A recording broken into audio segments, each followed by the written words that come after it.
Welcome to the AARDY.com YouTube channel for travel tips.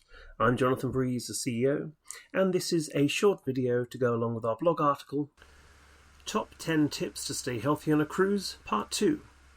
Well, as mentioned in Part 1 of the blog, every year over 20 million people go on a cruise vacation, with a staggering 60% originating in North America. And that's an impressive number and a lot of sail-away parties. Our last post gave you the first 5 of our top 10 tips to stay healthy on your cruise. Here are the final 5 tips. Tip 6. Pace yourself at the buffet. Now, one of the greatest things about a cruise vacation is the food. But our advice is to pace yourself. Don't try to cram as much food as possible onto your plate.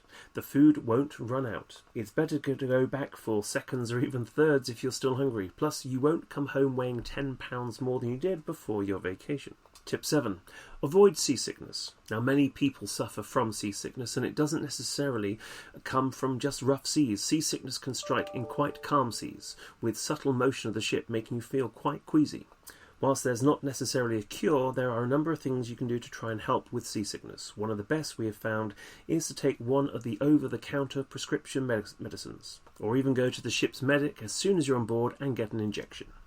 Tip 8. Take the stairs. It might seem like a simple idea, but if you take the stairs rather than an elevator, you'll get a little more exercise than you otherwise would. Tip 9. Go easy on the cocktails. We get that you're on vacation and want to let your hair down and relax, but like the buffet, pace yourself. Being drunk isn't fun at the best of times, let alone on a moving ship. Tip 10. Tell the truth. When you complete the form indicating whether you have experienced any specific symptoms, be honest. Your travel insurance will let you cancel your trip and receive a full refund if you have an illness or injury that medically prevents you from travelling.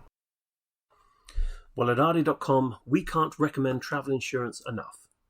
Whether you're travelling just a few hundred miles to see family, travelling on a business trip, or travelling to the other side of the world, travel insurance should be considered an essential part of your holiday packing. Now, the hope is that you won't have to use your travel insurance and that you'll have a fun and enjoyable trip. It'll take you no more than 2 minutes to run a quote, and you'll be able to compare the products, the plans, the prices, and the all-important coverage levels so that you can make the right buying decision for your trip. We recommend that you should travel with at least $100,000 of medical sickness cover. We also recommend that you should have at least $100,000 of medical evacuation cover as well. And on the screen in front of you, you'll see just how quick and easy it is to run a quote with AARDY.com. Well, wherever you're going, whatever you're doing, do keep safe and remember to travel with travel insurance, and do come back and see us again soon. Take care.